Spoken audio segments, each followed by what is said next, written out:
লোকচক্ষুর আড়ালে থাকা Greek orthodox চার্চকে সাধারণের সামনে তুলে ধরতে মেলার আসর।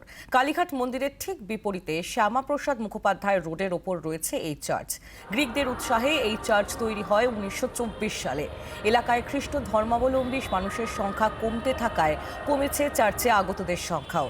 কিন্তু 100 বছর ছুঁই ছুঁই চার্চের ঐতিহ্য ধরে রাখতে এগিয়ে এসেছে স্থানীয় ক্লাব কালীঘাট শ্যামা সংঘ।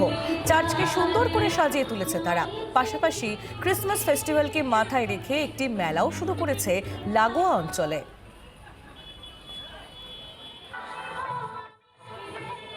আমরা যে মেলাটা যেটা করছি, আমাদের পাশে একটা গ্রিক অর্থোডক্স চার্চ আছে।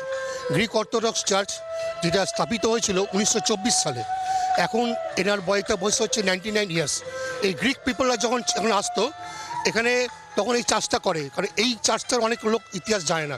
তা আমাদের যেহেতু আমরা এই পাড়ায় থাকি, আমাদের কালীঘাট শ্যামা সংঘ উদ্যোগেই আমরা এই মেলাটা করেছি। কেননা অনেক ক্রিসমাস অনেক লোক এখান থেকে পার্ক স্ট্রিট যায়। তো পার্ক স্ট্রিট কেন যাবে? আমরা লোককে আনন্দ, আমাদের পাড়ার লোককে আনন্দ দেওয়ার জন্য, প্লাস দূর দূর থেকে আরও লোক আসছে, তারাও আনন্দ পাবে।